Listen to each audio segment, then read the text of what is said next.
Hey everyone, this is Rachel Mooney. This is Cindy. This is Maggie. And this is Andrea, and you're listening to Real Her Talk, houses, heels, and real estate deals.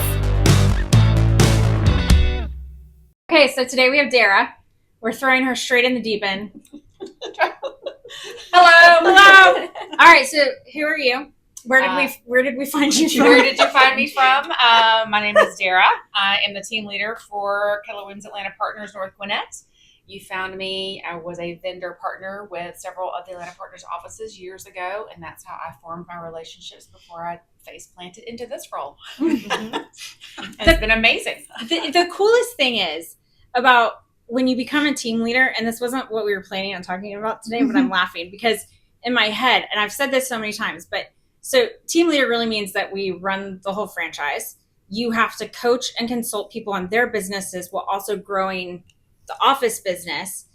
And it's very rare that you get taken from anything else you're doing and then dropped into a multi-million-dollar business and gone, okay, go, do good things. And there's support and stuff, but it's not, there's nobody standing next to you going, okay, so next you're going to do this or whatever. And it's so funny because when you're growing a real estate business, you are starting from like, okay, I got to do this. And like, you're starting kind of trying to build up where you got thrown into the deep end, and it's, you had the opportunity to sink or swim, and fortunately you're swimming. Yes, fortunately I'm swimming. Yep, I have a background in business, and so that helped a lot. So my husband and I started a business, franchised a business, sold a business. So that was helped the journey be a little bit easier. It's been amazing.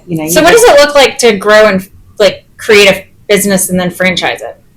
A lot of blood, sweat, and tears. A lot of commitment on failing forward and failing and going backwards and redoing some things you did wrong the first time. We talk about leveraging out people that have done this at a high level, asking them how we can do better and be better, and really believing in what you're doing and its cause. And so for us, it was a very personal. It started from a death in the family and receiving a box of things that we knew not what to do with. And so that morphed into our business, and that's how we built it. And so it was all from a place of love and passion, and realized that we had to make a decision on selling it or keep doing it and managing a lot of people around the globe. And that was not part of our long-term path. So as it kind of fell into, so we opted to sell it and do something different. And it's still a running business. Mm-hmm. Yeah, we still get royalties from it. Mm-hmm. So, which is nice. So the blood, sweat, and tears paid off. Yeah. I know. That's such a cool story. Yeah, it is a good story. Yeah. So people need to hear more of the successes than see on TV what's not working. Yeah. Well, I think the benefit for me personally and for the role that I'm in now is helping people, teach them it's okay to make mistakes. They're going to make mistakes, and that's how you learn. And there's no shame or, feeling like a failure in doing that. It is, to learn from the opportunity and grow from there. So that's the biggest part of it. Kind of like motherhood. Right? Right. Ooh, we're not going to do that. We're Right. not going to do that on the next one. Okay. No, but isn't it weird that you give birth and then they just hand it to you? Yeah. Mm-hmm. Without the manual. Right. Yeah. Without the manual. Mm-hmm. And they don't even ask, like, are you a competent human? Can you get this thing home? Yes. Oh, yeah. I think there should be a quiz before you get out of the hospital with. No, then they'd have to keep some. No, he's like, no. See, I understand why there's no quiz at the end of this. There is not a return policy on that. All right, so we spent the past 2 episodes like chit-chatting about Teslas and cars and why we were making financial decisions and we were moving things around and saving money and whatever. And so that's like, my husband is who edits stuff, and so he'll come and tell me, he's like, okay, I'm tired of hearing about your cars. And I was like, I'm sorry. I don't feel like we make this podcast for you. Yeah. This is for women. And whatever women want to chit-chat about. Right. You go back in there and do your job. So I have one thing. Listen to our podcast. Yeah. Which is so funny because I haven't been here the past two podcasts, and I get here and you got a Tesla, and I'm like, okay. Oh, yeah. I know, and Maggie's like, wait, Ah. I missed. What's Oh. happening? And those episodes haven't dropped, so there's no No. way you have no way of knowing what we've No. done. Yeah. Oh, dear. It was like Tesla extravaganza. So, Oh no, it actually has a Tesla light show where it lights up. And see, does- we're down the rabbit hole. We're again. down the no. So Seth makes me get up. I'm sitting on the couch last night. I want to go to bed. I've had a glass of bubbles. I'm a happy girl. And he's like, I need you to come outside. Why do you need me to come outside, love? It's important. Dots and playing music, the lights. It spells out Tesla in the headlights and the shadows on the ground. And I'm like, it's lovely. Can I go to bed now? It's very pretty. And I want to go night night. Okay, so no, market. Like I did want to say this is like it's so fascinating. And actually this works out really well. This is actually perfect that we snagged Dara. Okay, so you've been now officially in like the full real estate role, like in real estate for 2 years. Yep. Maggie, you're 4? Almost 5. Almost 5. Brain's getting a little shaky on the memory there. Cindy and I are more than that. So, Yes. and we're just gonna leave it there. Yeah, Because then people are like, "How long have you been licensed?" I'm like, "Just," and then you start doing math, and that's all bad. So, anyways, you guys have different perspectives of different cycles. We have different perspectives of cycles. The market is weird.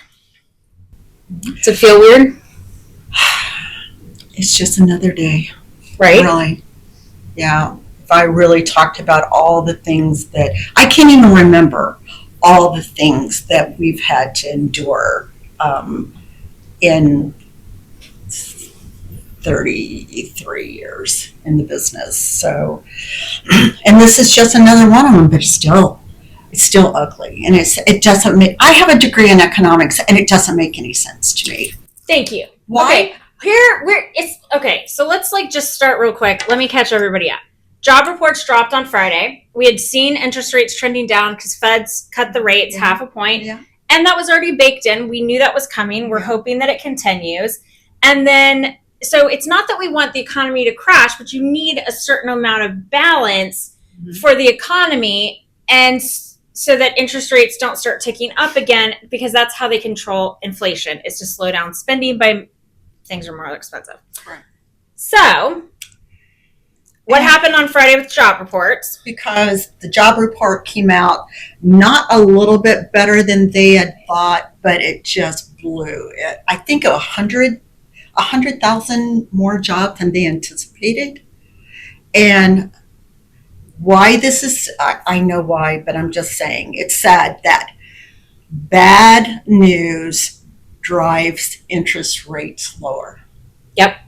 And that was good news. And that was good news because there wasn't as much unemployment that Unemployment's is, down. and yes, anybody that was on the fence about refinancing, because we do a lot of trying to consult and say, here's where we're going. To tell you the truth, I think a lot, and I have clients, my particular client genre is very uptight, don't move quickly. They want to see the numbers. I do a lot of numbers over and over again because that's how they process. And all they can think about is the election coming up. And they think that is going to be, I don't know what they think, but my clients are waiting for the election. Right. And I've heard that a lot too, is like, you've got the election. What does everybody magically think's going to happen? It takes years for policies to go through. Right. So what's going to happen right after? Yeah. And we actually looked, I don't know where Joseph, my husband, looked at, but he said that he has noticed that normally right after an election, rates do go up a little. Mm-hmm.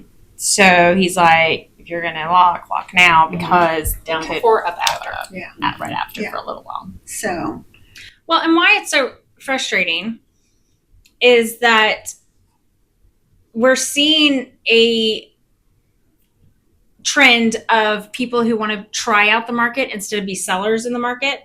So we're seeing an increase in inventory, but most all of it is overpriced. Right. So we're seeing less listings sell because they're testers and trying, not actually sellers. Right. So then it's frustration on the buyer side because they can't figure out who the real sellers are, who's And actually waste a lot of motivated. time. Yeah, motivated. And it's so consulting sellers right now is like if you want to just try the market, it's not the market to just test. If you actually want to sell in the market, then you need to price ahead and let the market push your price up. That's a difficult tactic to teach, Take skills. embrace. The tale of two markets. Yeah.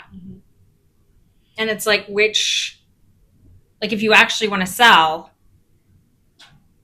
then are you going to take advantage of the opportunity that you get for the first 48 to 72 hours where the largest pool of available motivated buyers are going to see your house? And the minute they see that you're not you're not really wanting to sell the house, you're overpriced or whatever, they've written you off. And it's almost impossible to get them to come back just by chasing price reductions. So what conversations are you guys having out there? Well, because I don't have a lot of conversations until really after somebody's purchased, or at least they know where, like I said, the hedges are and what they can afford. But I don't understand why more people don't understand that unless you're getting out of the market and not buying a house, what happens with your sale is also what you're going to benefit from when you purchase, correct? Market's always even. Yeah. So, yes, and I don't know who out there really believes anymore that, oh, well, I'm going to get the highest price ever, but I am going to really hammer the purchase seller, or the seller of the purchase, down to nothing. Yeah, that's not real. That's not.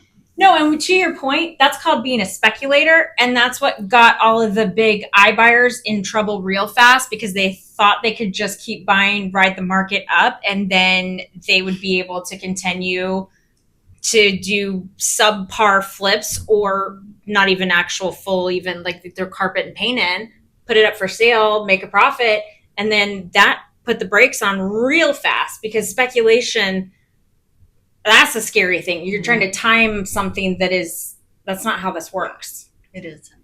It's a long-term investment. Yeah, it's really fascinating right now. That's a word for it. I'm not sure fascinating is exactly the word I would have used. But okay, we're fascinated. We're fascinated. Well, Maggie, y'all took 22 listings last month. Yeah, you did. I know. We did. My people's numbers. And our days on market are actually beating the normal market. Our days on market, I think you're at 18 if you take out the probably because I think we were at like 28 or 30 when I looked.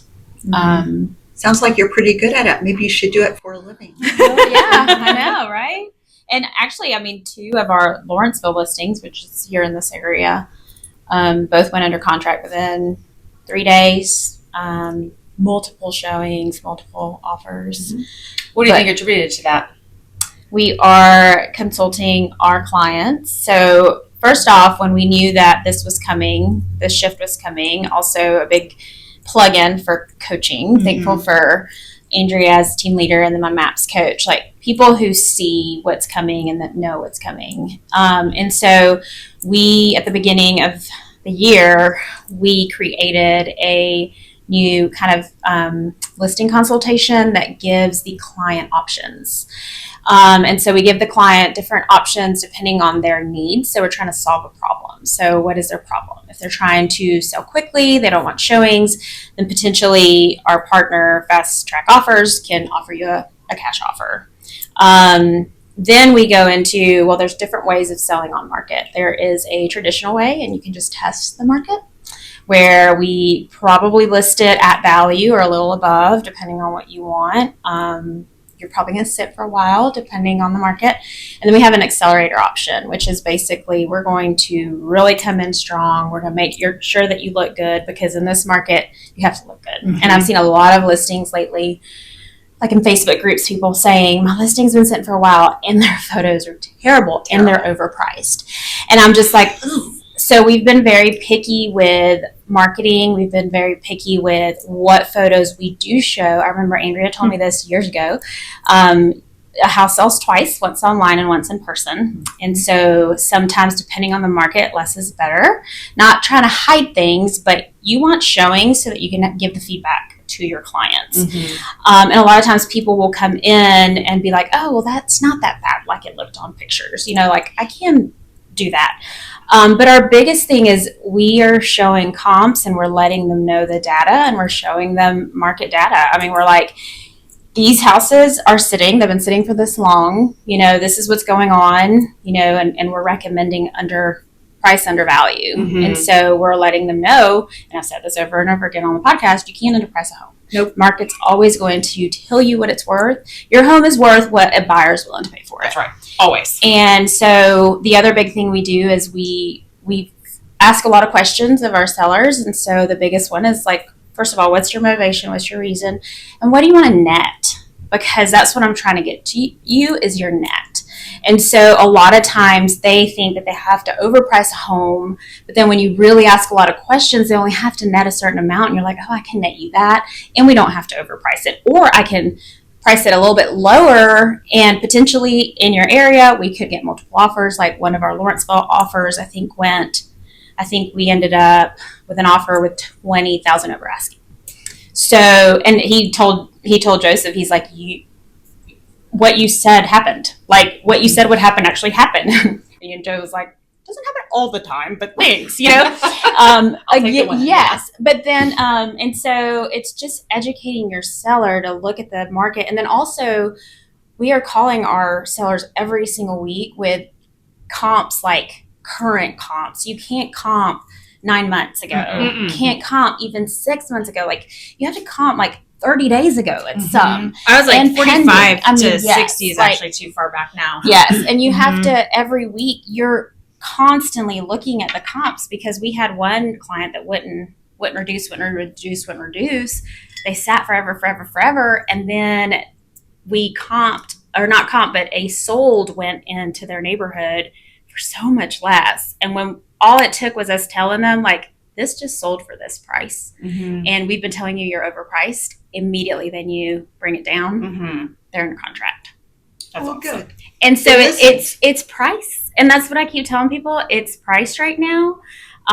You got to look good for sure, but it is price. And if you're sitting on the market, you're overpriced for the most part. I mean, of course, location, of course, things like that. No, but price overcomes everything. It does. And we've seen it over and over and over and over again. Like as soon as there's plenty of buyers out there. Yep. Because we had 8.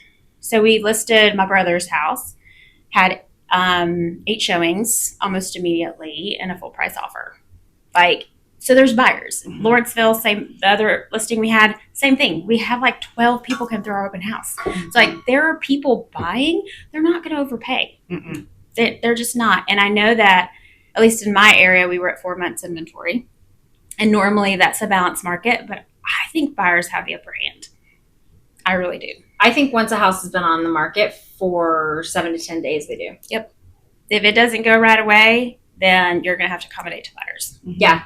And I think a savvy buyer's agent is going to help their buyers strategically go after those. And more buying power. Right. And I'm sorry. And if I'm on the selling side talking to my sellers, like, listen, this is what I'm teaching and telling people. Like, if I've got the buyer, we're coming for you. Like, you're the ideal person to come negotiate with because you are not pricing your homes right. But so often, too, you see sellers go with agents who will price a home with whatever the seller wants to hear.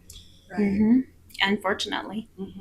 If you're losing the deal or the client, they do what the seller wants. And we've taken what they know is the right thing to do. And we've taken a couple of expireds that have come to us and we've sold them pretty quickly, which has been great because it always feels good when they've sat for forever. And then and one of them in particular, we listed back at the same price, but our pictures were better. Our marketing was better. Like it matters so much. Right. We email out to agents, local agents. Like, so you have to ask the questions. gone are the days of just being a real estate agent. We're also a marketing company. Like you have to learn how to market your listings. Right. Mhm. And it's like, I've been looking online at this area in particular, like average sales price right here is between 800 and a million, depending on the neighborhood, can go well over that. And I will have to tell you that some of the pictures that I see, like literally I want to die. There are pictures of toilets. Like it's a half bath and the photographer like gets down and it's like, all you see is, because they're trying to get below the mirror, is a toilet and a sink. And you're like, nobody buys a house for a half bath with a toilet and a sink. Like, what are you doing? Like, sure, the photographer takes that picture, whatever. I don't care. Unless it's like a 10,000 square foot house, you need 25 pictures. That's it. Otherwise, it's like, I always say it's the bathing suit analogy. And I don't add bathrooms unless they're like, wow. Right. Because it's like, who wants to see just a normal bathroom? Like, come see what the bathroom looks like yourself. Yes, because you have to sell them. You have to get them in the door. Yes. And if I show you everything already online, why would you come? And the other thing is this one house I was looking at, it was like in person because I had gone to the broker open. So I knew what the house looked like in person. I was looking at it later.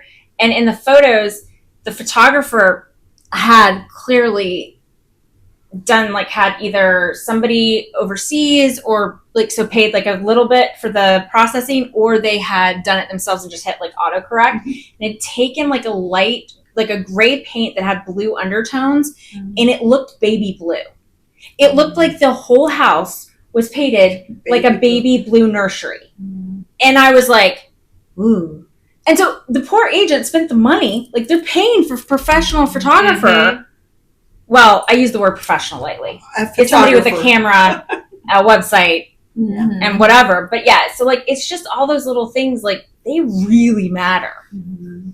Yeah, because people are not going to waste their time and go look at a house if it's just not for them. And so no, they look at it and they're like, it's baby blue. I don't want to deal with that much paint. I'm out. Right. Yeah. Exactly. I'm not going. Yeah. Especially if if you're going to have to hire that done. Exactly. Right. If it's one little room, you go, oh. Well, then I wouldn't show that room in the photos. Yeah. But yeah. It has a few dollar signs. Yeah. You have to come out of pocket. Yeah. Yeah. And you're just like, oh, that's a lot of work. It's a big house. It's fine. And it wasn't that color in real life. It was actually a nice color. It was actually a nice color. And it was a shame. And I just like, you want to get a hold of all these people and be like, I can help you. Yeah. Please stop adding 135 photos. Are you insane? Yeah. Well, and I think the ones that are difficult too are the ones that do have all the showings, and then the agent's like, I have no feedback. I'm like, you need to be calling those people and like annoying the heck out of those agents to give you feedback. Like something is up, like probably price, but at the same time, like being a listing agent who like if you do get a showing or something, calling that agent and letting them know ahead of time, like this is what's going on with this house. This is the situation. My seller's trying to move. They're contingent.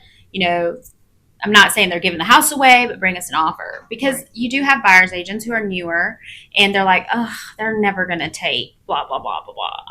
Put it in an offer. You never know. You never know. And I really think like a lot of sellers, and I know that when we talk to our sellers, they do want to try the market, but they're willing to take a little bit more or a little bit less. And then you have buyer's agents who are just like, they're not willing to put the offer in. And at times it's like, just put the offer in. See what happens. See if you can make something work. And a lot of times they will, because a lot of sellers, if someone's selling right now, they have to sell for the most part. Right. There's a reason. Right. People are just not like, oh, it's fun. Let's sell my house. Well, getting into this time of year too, with the holidays coming up, nobody's looking to test the water. I mean, like, if you're moving, it's because you have to. Yeah. And elections. We're like, It's just so weird to me. It is. It doesn't affect the real estate market at all. Like in history, elections have not affected the real estate market. No, it breaks my brain because every 4 years I'm consistently surprised by it. It never ceases to surprise me. Yeah, it's just weird. But I don't know what they think is going to happen. How that is going to. Well, right now it's one of the parties is promise and kind of incentive for first-time home buyers, and I'm like, you're going to magically get that the day after election. Yeah, right. Yeah. And And this guy is So yeah. So regardless of what party it is, I mean, it doesn't matter. You're not gonna going to get that. what they promised right away. And usually any of those tax incentives are just freaking loans. That's what kills me. Mm-hmm. I didn't know that until I got older. Yeah. When I was really young, I got like a tax credit and they sent me a check for Alyssa and I was like, this is great. My dad's like, you're going to have to pay this back. And I was like, why?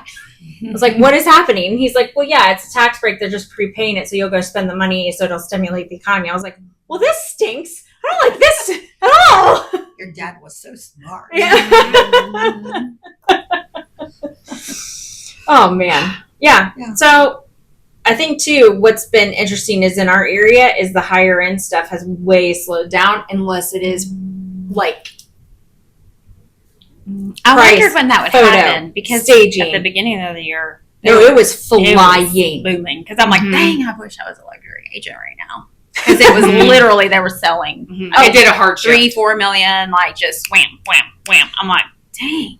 Yeah, and historically, anything over 1.5, 1.8 is like 9 to 12 months. Like, just plan on it. Like, take that to the bank. And yes, it was like gone. Yeah, the first part of the year was really good.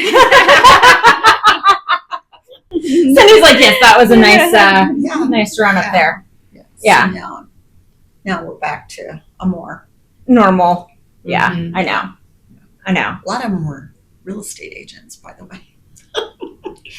Mhm. Yeah. No. So reports came out, and I was looking at our office numbers, and I'm going to tiptoe through this, but average commission rates overall are up from last year. And I have heard through news reports that, agents aren't going to make any money and the sky is falling and all the things. They always have to talk about something, whether they know anything about it or not. Thank you. Mhm. Yeah. Yeah. And here's the thing, is a really good buyer's agent is going to protect you and save you so much more money than you could ever pay them. Oh, it's ridiculous. I mean,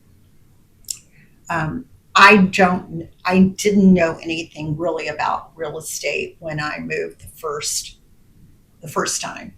We are not movers, so I moved from Indiana to here, and I moved from here to Canton, and that's next month we'll be married 46 years. That's how many homes that I've owned now, 3.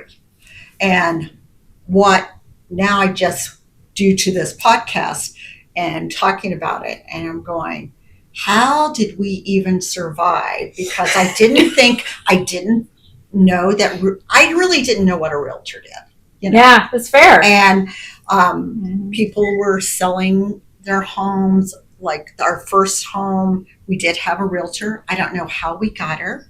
I really don't. I think probably some neighbor said, here, call this woman. Yeah. Mhm. And then when we moved down here, we moved with a relocation company, and they provided a realtor to help us. But really, when we sold our house in Indiana, we sold it ourselves. Of course, now that was in 1990, and it was fairly easy to do. Well, we were relocating, so we already had a package. We didn't have to. All I needed is for that house to go away. And, And you were done. And we were done. Yes. So we had on this podcast asking, and Rachel had said, or you had asked me, what would you want in a realtor? I did not even know what was available in a realtor. And so from that perspective, it's really important when you are now talking about proving or telling people what you bring to the table. That is so true. You can't assume that everybody knows what you're going to do for them as representing you as the buyer. Or you get a better idea of what somebody's going to do representing you to sell the house, But as I had no idea. Yeah. And I go home and talk to Greg. I say, guess what they do? Fascinating. I love these people, but guess what they do? So besides being fun and No, but good that's a good people. point. Yeah. What did you think agents did before you got into this? Manage paperwork Yeah. for the most part. So we've been married 29 years and we have moved 14 times. Oh, man. We're movers. You make me feel better. We're We're movers. movers. We get bored really Well, easy. I grew up in Southern Indiana. They know I talk about it a lot. And I was like one of the few Englishmen in an Amish community. They don't move. I mean, if you see my house now, you could tell I grew up in an Amish community. It has shutters and it doesn't have curtains at all. It's just very pragmatic. My house is very pragmatic.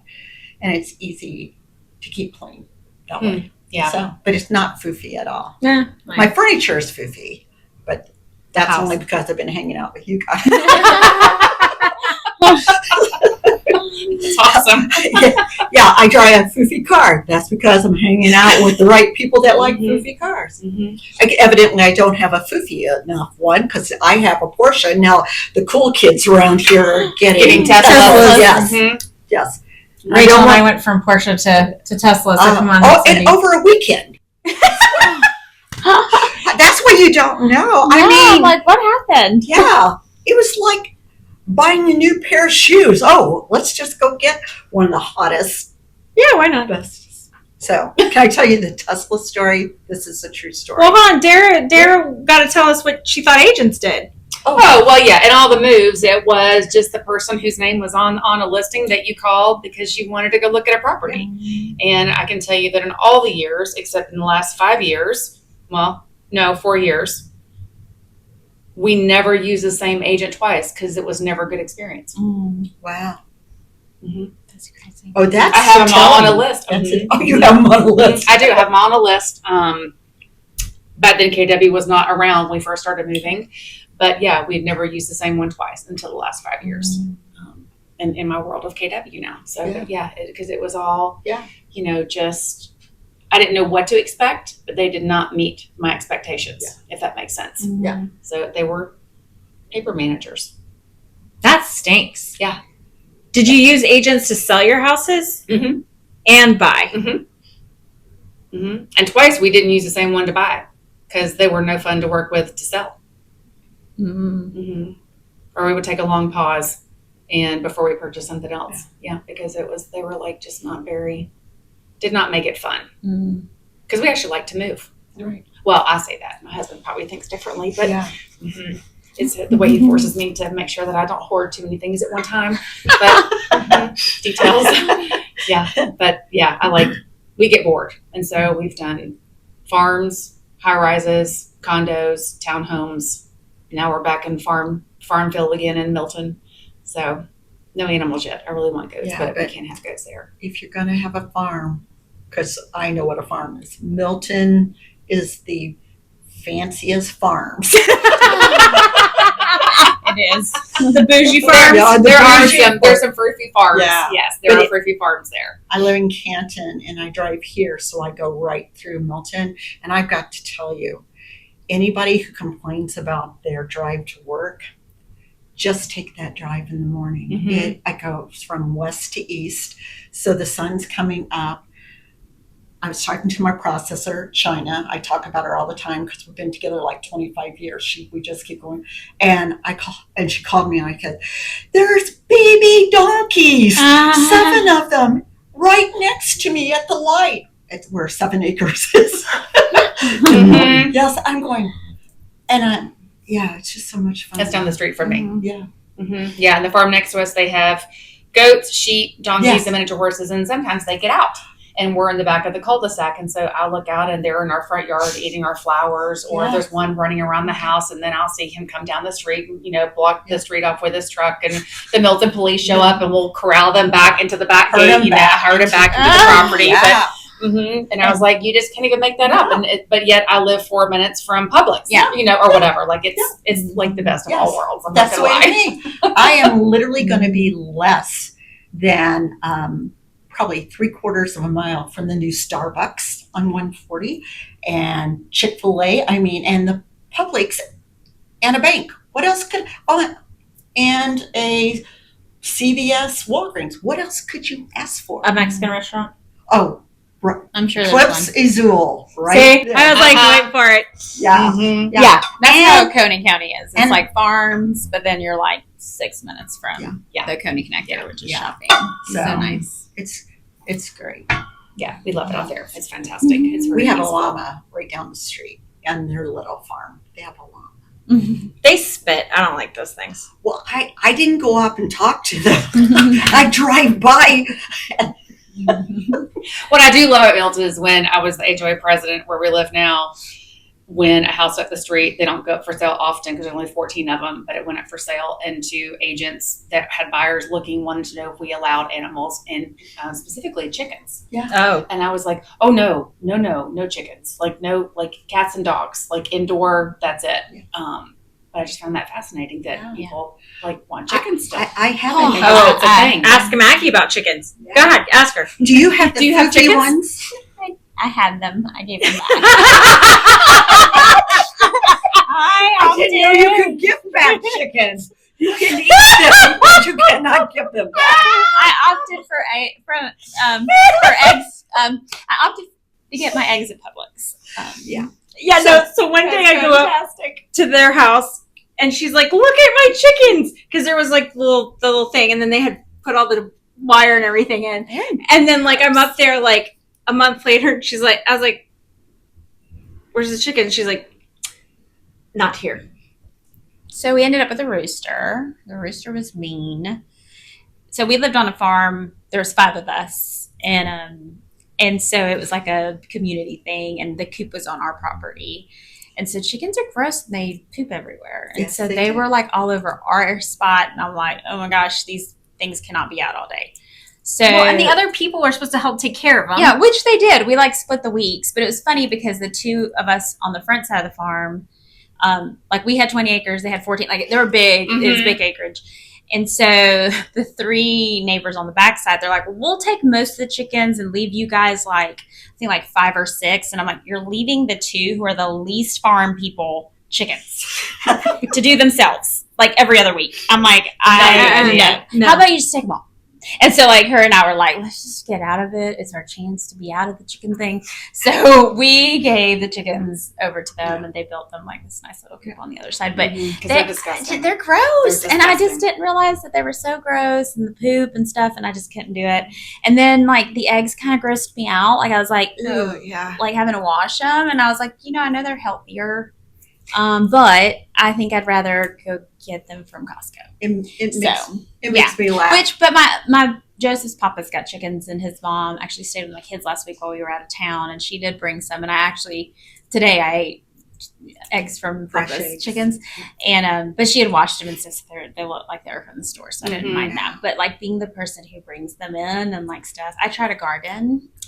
I had a farm cat. Like we learned very quickly, we're not farm people. That's just not our thing. We're not So they sold that and moved into a neighborhood right down, not like a Mhm. brand new Well, a farm is like construction. real estate. Like you have Yeah. to leverage out the things that you don't enjoy Yes. doing. And so, so- like someone cleaning the stalls, and because I grew up on a horse farm, you have to leverage out all the things, and you just want to do the fun things. Like I Yes. just want to show up and look really cute and get on my horse and do all the fun stuff, and then Right. just And then leave. somebody else do do all the other the other stuff. things. Yeah, And you don't think of those costs and those expenses when you're moving in. Like Mm-mm. you're like, oh, this is 5 acres worth of grass we gotta cut. And I mean, we think about it, but yeah, I mean, we've realized we want about 6 or 7 acres.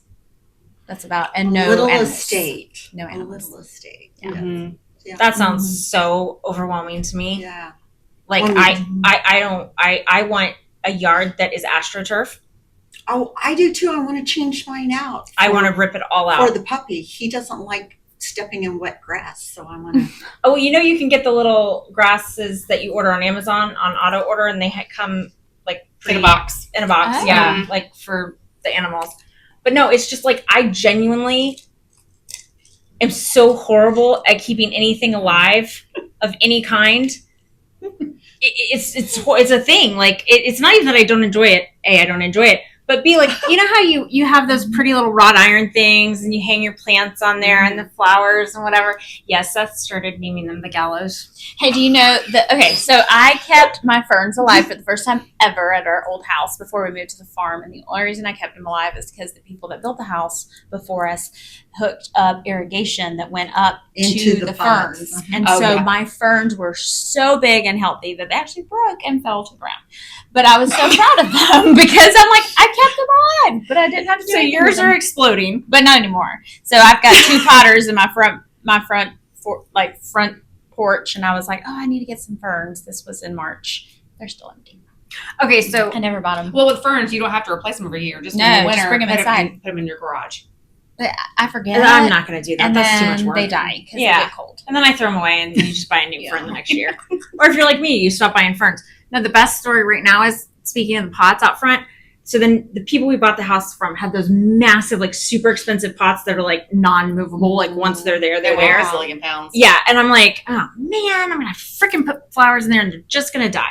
So I always like just plant things, and I'm like, I hope you make it, and that's it. Like that's Wish you all the best. yes, I wish you all the best. So the pot I planted, the winter flowers, like Pansies and that sure, sort of thing. I don't know, what are the little circle ones? Oh, yeah, mums. Those, yeah, and then some, and then some of the, I don't know, something else. And so I put them all in there, right? Those darn things are still alive right now. One of the pots like exploded. It's totally full. Nice. And I'm like, And that's die fast. and when I'm like, I look at it, like every time I look at it, I'm like, you're doing good. Good job. Cause I'm not coming back. Like you got to make it through another winter. Like this feels like a you problem now.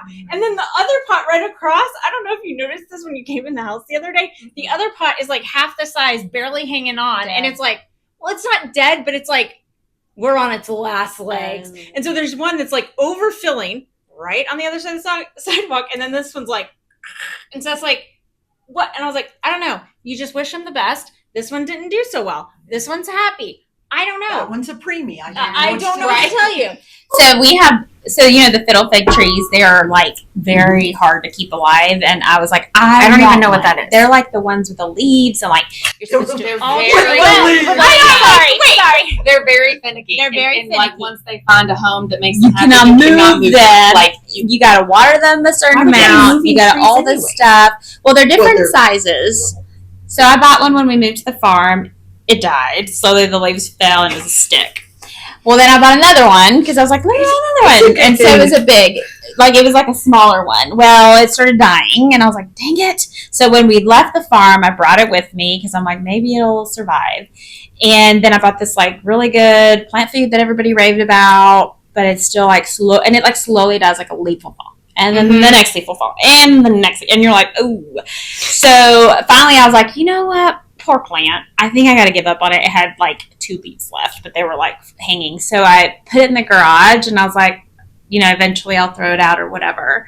So my mom comes to my house twice a week. She loves plants. Like she's always loved plants and flowers. So she takes this sucker back to my screened porch in the back and waters it. You guys, I'll show you a picture after we're done. That thing's blooming. Yeah. There's so many leaves coming out of it, and I'm like, you're not supposed it's hot out here, and it was like hot. I'm talking about like summer hot, and it is like blooming. But I'm like, now I'm afraid to even touch it. I'm like, are you gonna survive winter? Let's see. Yeah. Put a blanket around you, tuck you in. because You're like, I don't know. Yeah. And she just watered it. She's like, oh, I gave it a bunch of water, and I'm like, well, you're not supposed to do that because you drown it. And she's like, well, I just Obviously not. I guess Maybe mine's it's the finicky. definition of a bunch of water. Like Maybe. throwing the leftover ice out of your cup. I mean, I was like measuring my water. I was putting like little drops, and it still died. That's because the plant is clearly talking to your Yeah. mother, and your mother has My mom communed loves it. and has made it I also live. called it George, and maybe it wasn't a George. Now I call it a she, and she's blooming. It's Georgina. Maybe it's Georgina. Maybe it's a Yeah. girl. The healthiest plant I ever had was one that sat by my kitchen sink that I would dump all of the fluids in, Yeah. like all of the leftover drinks, sodas, teas, coffee, wine. Yeah. Might have been a little bourbon. I don't know. Yeah. Um, My kind but of everything went in. plant, Orange actually. juices all went into the plant. Yeah. It was the healthiest plant I've ever owned in my life. Now I do have Nutrients. plants around my house. I forgot what they're called. They're called something. It's funny. They're called like demon something because it's funny because I'm like, oh, is it like the devil? I don't know, but they will not die, y'all. They will not die. Well, that's So maybe you'll that's start- why you'll it's start called to that. see- A prayer plant to Yes. offset So that. you'll start to see. You'll start to see when they need water, and you just literally you're like, "Ooh," put water in it, and they're like, "Ooh," And they like multiply like crazy. I'll cut one, I'll put it in water, and They get it'll the grow long roots. stems. Yes, and so I'll plant it in another pot.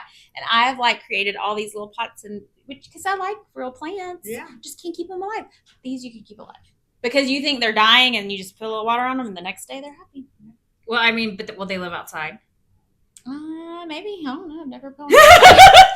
I stayed inside. But Yeah, no, I don't. so I don't. fast. I can't have real plants in the house because the cats eat them. Cats. That's right. I don't know about outside. Maybe. I don't know. Mine literally is. So I I just need fake ones. no. The cats will just eat that. I don't like. I No, don't like outside. things. Fake outside. Oh no, that's too much work. That just feels like a lot. I'm not that invested. Yeah. I mean, God forbid if we like de-weeded my backyard, we'd have nothing left. We'd just have mud. Yeah. That's fine. Joe's very particular about his grass. Oh, good. I mean, he had somebody else cut it. He didn't cut it himself. But it's My like, husband don't run over it. could care less. Oh no, that's how my dad was when I was growing up. And then like if I fell on my bike and like fell into the grass, like, is my grass okay? That's Joe. Your grass fine, Dad. We live in that neighborhood. That neighborhood where it was age targeted, but it's not an over 55, and they have nothing better. to do. targeted. Yeah. We had across the street neighbor that what he would get, and he had like the knee pads that you would like to plant, but he would use that as his seat and scoot down the sidewalk to cut with hand shears. stop. the edge. No, I He's- have- oh no, I- it's I have a neighbor. because John. they're retired. Yeah, Mhm. I have a neighbor that uses They nail have time to cut their scissors grass with to scissors. cut underneath the wrought iron fence. That's not his fence because he doesn't have a fence, but it's Lori's. Hey, Lori, that he doesn't like that she does. I mean, She she's a doesn't. single woman, and so he cuts. Okay, so what's the weirdest thing you've seen your neighbors do outside? Okay, and I'm gonna once we circle back, I'm gonna tell you guys. How old were we, and which name? I mean, yeah, no, I'm gonna tell you the weirdest thing that my neighbors have seen me do. Oh, see, you do. Okay. Yeah, I don't know. yeah. So there was a very large snake in our backyard, and we have Tinkerbell, who is like 4 pounds, and so the snake had to go, and it wasn't being scared away. It was like, no, I'm here, My yard. and I'm gonna bite you. And I'm like, listen, I don't want to have to murder you. I need you just to move along. And it was like, no thanks. And I'm like, I tried, and it just wasn't going. So then I'm like, I start hunting for a shovel because I'm gonna lop its head off so I can get rid of the snake. This podcast is taking a very Very weird turn.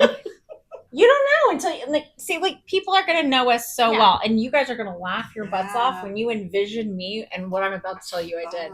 Okay. So I can't. So Liz is like trying to keep an eye on the snake to make sure we, like, if it Don't lose sight of it. right in the yard. So like if it leaves, I told her just like wish it a happy wellness and bye bye and whatever. So she's keeping an eye on it, and I can't find a shovel anywhere.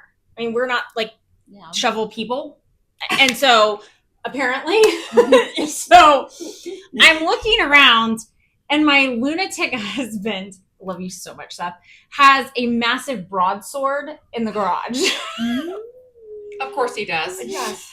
So, and it's actually like sharp. So I go get this massive broadsword, and I go marching from the garage. Got to be a video. You know, I'm thinking there might be on one of our Ring cameras, or Mhm. better yet, it would be great if a neighbor had it. Yeah. Because me and my blonde hair, like marching in my leggings with this giant broadsword to my backyard, and all they can see over the fence is this. So I'm hacking the head off of this snake. Oh my gosh. So that's all the neighbors could see is the top of this sword going down. And then, of course, you know, I scoop up the snake, and then I'm like, bing! To another neighbor's yard. No, back in Charlotte Woods. Okay. Oh my God. And to this day, I giggle in my head because every time I see the sword, I mean, we've only lived in this house for 2.5 years, so this wasn't like that long ago that I did this. And I'm like, I wonder who saw that. That would make me giggle if Probably- I saw some nut across the street. Probably the neighbors that don't look you in the eye and just keep on. Oh no, I know. I hide. I'm a back into my garage, Door down. door down Mhm. kind of neighbor.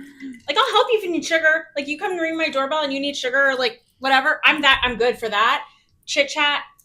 we do this all day. I'm good. I chatted. I checked that box. I filled my bucket. I am a happy girl. I don't need to chit chat with everybody else. I like my people. Mm-hmm. Okay, weirdest things. What has your neighbor seen you do?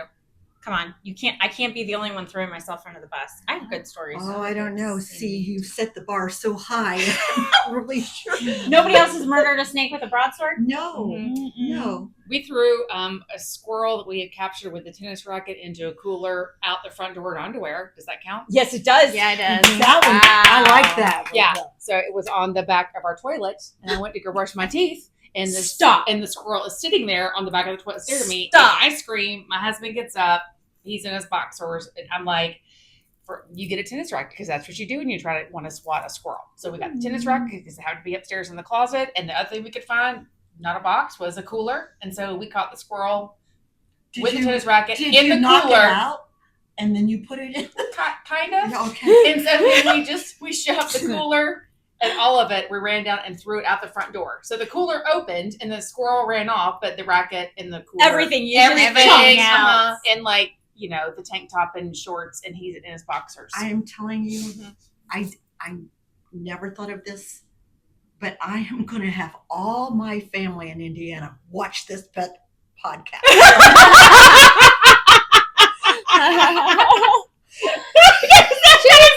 Funny. Here's what the city girls do. I'm going to add myself a bourbon. I'm dialing for dollars. Yeah, and I'm there you gonna go. Be like, watch this episode. Yeah. Right here. Yeah, just so you know. But we're not scared. I didn't run away from the snake. She got the squirrel. But that would be jarring. If I came in my bathroom and there was a squirrel staring at me. Have you wondered how you got a squirrel in your bathrooms? Mm-hmm. It was like 8 houses ago, so I don't know. We have no idea, like whether it was through the ventilation, like the fan in the bathroom, or I have no idea. Typically, no. What are the little animals that kind of look like squirrels? Chipmunks? No, they're pets. Flying, like the flying squirrels? The Like they got the little web things? Mhm. Yeah, and they jump. Those are little flying squirrels. well, they're not flying squirrels. They have a name. Okay. Anyways, they're pets. You buy them at the flea market, apparently. Well, one time I was putting Mackenzie to bed, and she called me and said there was a monster in her closet. And I was like, no, there's not, honey. You're fine. Go to bed. And she's like, no, there's a monster in my closet. There's a monster over there. And I was like, no, there's not. She's like, it moved. And I was like, no. So I go in there, and I'm like, I look. Or no, it's behind her little plastic kitchen. I say, it's behind my kitchen. And so, like, I go in there, and I'm like, babe, it's fine. And then I hear, and I was like, whoo. And she's like, did you hear it? And I was like, oh my gosh, what is that? And so I called Joe, and I was like, Joe. And so she's like, what is it? And so, like, I look in the back, and it's one of those, whatever they're called. Now Well, fine. I'm going to have to figure it out. Yeah.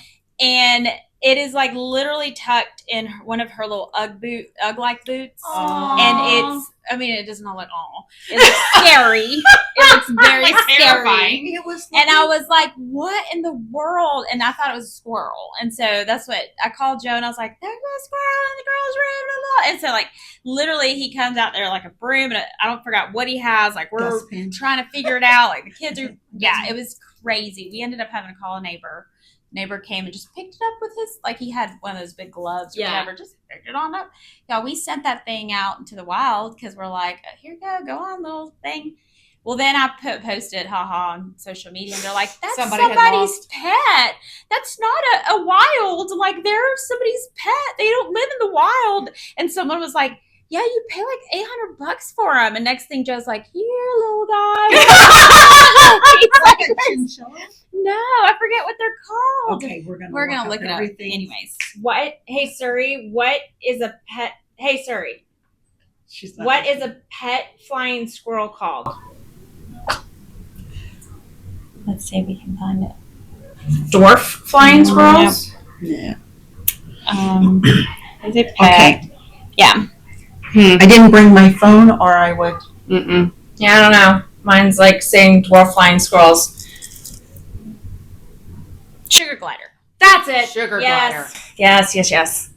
Yeah. $800. Well, they were at that time. No, Those are I know. not sugar But gliders. no, none of those are. Okay, so I how do don't we think think there's- that pet got into your house? Well, because my kids were little, and I think they left the back door open. Oh, yeah. And we would always be like, shut the door, shut the door, shut the And it door. was looking for someplace warm and a little nest. Mhm. And that, It's a sugar glider. Yeah.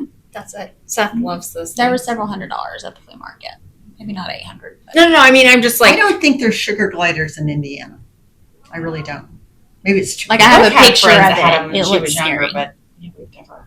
But bless that thing. It probably died, and somebody's pet, like some kids, was probably upset. Well, they should have done a better job keeping a hold of their pet. That's right. I know. Don't let him go roaming into the neighbor's house. Right. I mean, that feels like a them problem, not a you problem. Yes. And then we did have a snake in JoJo's room at the new house a couple months ago. That was pretty funny. I have that on video. Joe and I. Yeah. Like, what was it? Was it like a It's rat like snake? a little snake. Oh.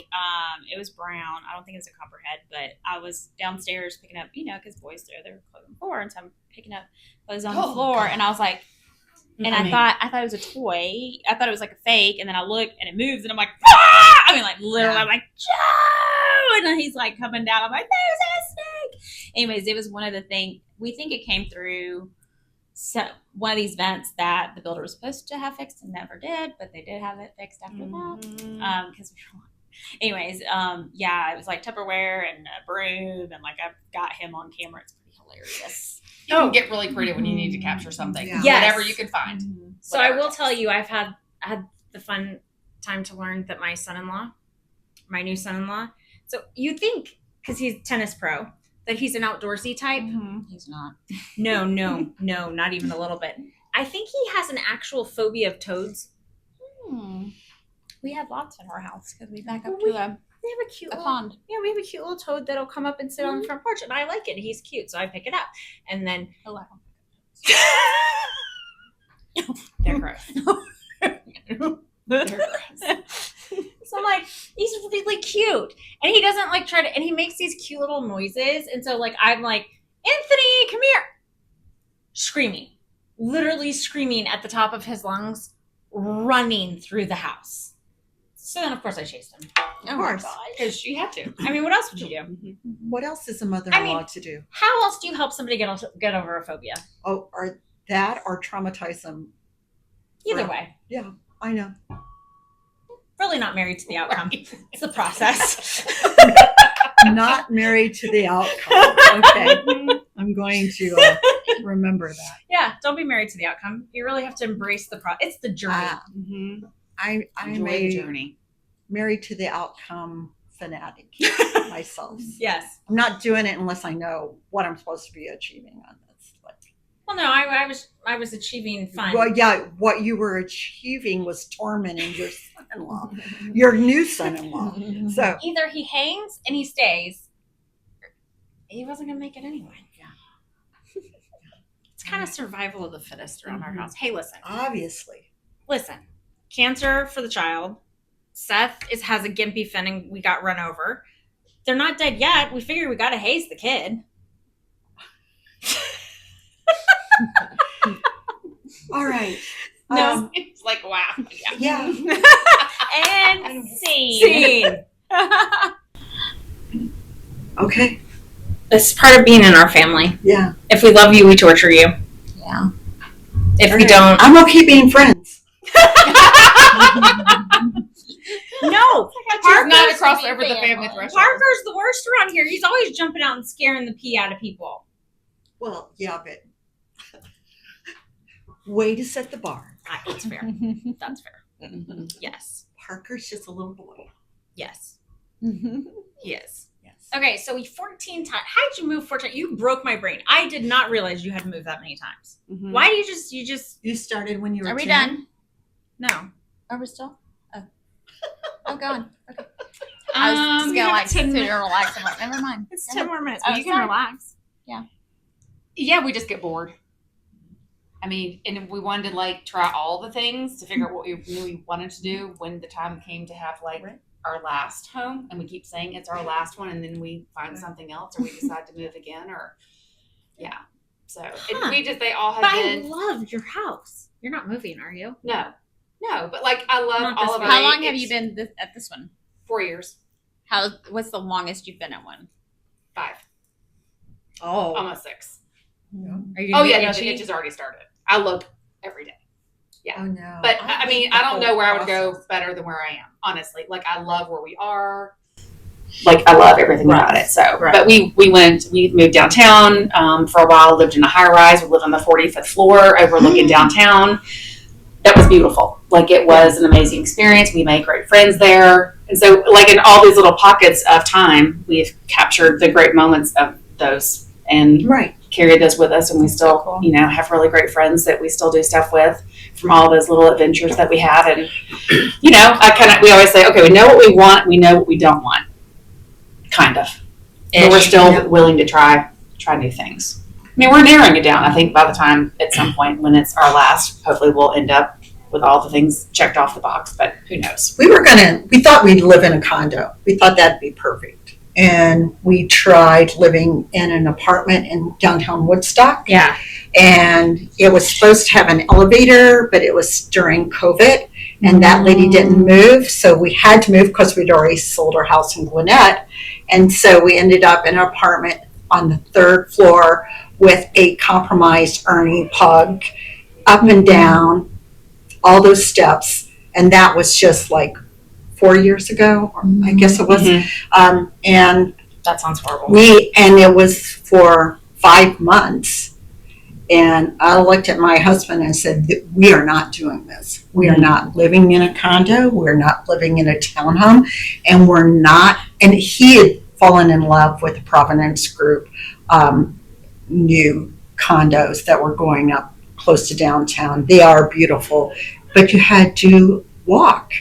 And if you wanted one with an elevator, that was another $50,000 basically. So I go, So we didn't do that. So now we have a nice house from the Providence Group with the master on the main, but it has a she shed upstairs if I want to climb the stairs and go see it, and 2 extra bedrooms and a bath. So it's perfect. Yeah. I can honestly say I would never purchase a condo at this point. Have you guys seen what's going on in Florida With the condos? condos. So because you know that one fell. The collapse. The collapse. Well, so now they've passed all these additional laws that they have to get all these inspections done.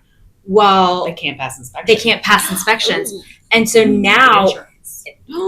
and so now they're being, like, the condos are required to make these repairs that are hundreds of thousands of dollars, but the funds aren't there. Right. And so now you can't get insurance, and now you can't pass inspection, so they can't sell them. Yeah, we have a listing right now that's not. You can't get a mortgage on it At all, or you just can't Too many do. renters. and you can't get insurance or something. Maybe it's just a mortgage on it. I can't know. It's one of my agents. Yeah, Yeah. it's not. You can't lend. They're very complicated, and they hold you hostage for When sure. the HOA fee's so high that it's like with the market now and the interest rate, like you're literally paying. Right. And if they want to do a one-time assessment for anything, you have to pay, or they'll file a lien against you. Right. Yeah. Yeah. It's hard to get insurance on condos because of that assessment issue. And then you can't, there's very hard stops on how many renters, how many are investment properties. Your ratio. Fannie Mae and Freddie Mac won't Touch it. Yeah. Yeah. But I mean, like, think about how many people we know with condos down in Florida because they're great, quote unquote, investment properties. But now you really can be in a serious jam. Wow. Yep. Oh, I didn't think about that. And if it's in the path of this Next Mother turn, Nature, yeah. the Mother Nature, That's what we keep saying. there's caps on your insurance, Yeah. so you're out of pocket if Yeah. you exceed your Well, cap. on you what know they cover. all of those people in Asheville that did not have flood insurance, and they lost everything to a flood. So now they're having to fight the insurance because the insurance isn't going to cover it. No. And the thing that's crazy about Asheville, too, is that if you look at the 100-year floodplains, what flooded? It flooded miles and miles and miles outside of it because they never could have predicted that a hurricane was going to get stuck up against the mountains and just dumped. Well, they had like 6 to 7 inches of rain. Yeah. 2 days before that. Too. Yes. And then the one dam broke. Over the top. Yeah. I mean, it's just scary. Yeah. And most people, I don't think, realize that any flooding of any kind So we had the opportunity to learn that even so the water table rose. So even though we were up high on a hill, the water table rose so much the water came up through the basement floor. Wow. And That's a lot of water for the water table to rise Uh-huh. on a higher elevation. Well, at our farm in Oconee, we were at 100-year flood zone, whatever, and we flooded. I mean, you remember Yes, that? I do. Wow. Yeah. It was pretty insane. And they have flooded another 2 times after we sold. And I really wondered if they flooded this last time. Although we didn't get as much rain as we thought, but they were prepping for a flood though. But yeah, it's flooded. It's funny because it's like, oh, it's 100-year-old. Yeah. So yeah, Times have changed. Yeah. 101 So- year, right? Yeah. Yeah, we just put the pool in and like literally was so close to our pool. But and then twice more since then. Yeah. And so, that people don't realize that your homeowner's insurance will not cover any flood damage of any kind, even if it comes up, even though if it's not a flood that way. And so we have heard about that happen to some people, just from these rains, is the water tables underneath you coming up. So it's good to get flood insurance, even if you're not in a floodplain. Well, and at times, even if you're in a floodplain, depending on what kind of floodplain, all that stuff, sometimes you can, can't you opt out of it, or do you have to get it? If you're in a FEMA floodplain, you have to. You have to get it, right? Well, if you're financing right, I know. Yes. If you Which don't- that's a big thing because people don't realize that, and then they get upset because of the insurance. But I'm like, hey, you want You need it. insurance. Yeah. So no, I would definitely recommend anybody get flood insurance, no matter what. And We they'll be got talking about Asheville, unfortunately, for years to come as the example of you just never know. Yes. Yes. And I hope that's the only one. Yes. Because this new hurricane that's coming, Looks bad. Milton. I know. Milton is coming. And there's another one forming right behind it. Yeah. I know that. And this one, I heard a meteorologist say this morning on the way in that they're considering adding another category because this one may be a category 6. Because if you look at this particular hurricane, the eye of it is so tight, and the smaller it is, the faster and faster the rotation is. So now, can I tell you the Tesla story? Yes, I can. Yes. Because it was going to segue in. So, my daughter has lovely friends that live just south of Sarasota, almost like where Treasure Island is. And she had finally convinced them to come to Atlanta and stay with me or with my daughter, and they can't come. They got 2 small children, and they're kind of like it's heading for them because there's no gas. There's no gas. Well, when there's no power, there's also no gas. Yeah, because the But pumps I mean, won't work. literally, there's no gas to pump now to put it in your car. So I talked to her this morning, and I said, tell her at least to go inland, go towards the Atlantic. And she says they can't. They got 2 small children, and there are no hotels. So, but then my daughter went to school in Sarasota College, and she has other friends, and they made it out. And she said, but blah, blah, blah, made it out. And I said, oh, really? She says, yeah, they have a Tesla. They didn't have to have gas. But it's funny because then Joe turned it on Augusta last week and said, could you imagine if you had a Tesla? Because they were without power for 8 days. I have a whole house generator. Well, yeah, the people that don't have generators. Right. Feels like an improv. I feel like. You know what? Tesla should just add as a bonus. Yeah, the Generators. generators. Yeah, I mean, I think if you own a Tesla, you need a generator. Yeah. Well, no, Great. That's true. it is, but actually they have Tesla chargers for your house if you want to that are solar powered as well. It's good. And they do solar power. They'll solar power your house if you want, actually all that mess. But they do have the solar power one so that if you did get into a jam, but you're right, because the gas, we've even been here and the gas has run out. We were driving home from North Carolina last week, pulled up to a quick trip, no gas, none of the pumps.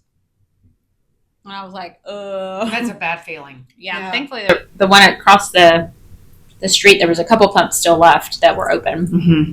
It was starting to shut down pumps too. But Columbia was also, because of Augusta, I think a lot of people, some of Columbia was also affected, because when we were on our way to North Carolina, Joe looked over and he's like, that's a golf course. And it literally looked like a lake. And I was like, that's a golf course? He's like, yep, that's a golf course. And you could see the trees, like the top of the trees coming out of the water. And when we went down, like Augusta was just dark. Like we were going on 20 and you looked and like all the exits were just so dark, because we went I guess we went by like 6:30 in the morning. So eerie. It was just so eerie. We have family, or not family, we have friends down there, and just and what hit Augusta was supposed to hit Athens, where we live. So when we went to bed, supposed to hit us at like 3 a.m. We were literally like, do we go to bed? Do we stay up? And Joe's like, well, it's gonna hit at 3. Let's get some rest, see what happens or whatever. And we ended up sleeping through the night. When we woke up, it hit Augusta. Like literally the eastern wall. Mm-hmm. It just shifted. An hour, 20 minutes from us. Yeah. Mm-hmm. What's crazy is we kept getting like all the warnings. Mm-hmm. But it's like the eye set on us and just like rotated completely around us, and that little band of rain. It was like there was leaves down, and that was it. Yeah, it was just rain. Yeah. Mm-hmm. It wasn't bad. Wind for a little bit, but that was it. We were in Indiana. So you missed it altogether. I was in Las Vegas, but I was checking on my house sitter. Mhm. She was amazing. Mhm. She kept the fort down, and kept all our fur babies safe. Mm-hmm. With the babies. Mm-hmm. All right. That's it. That's it. Okay. All right.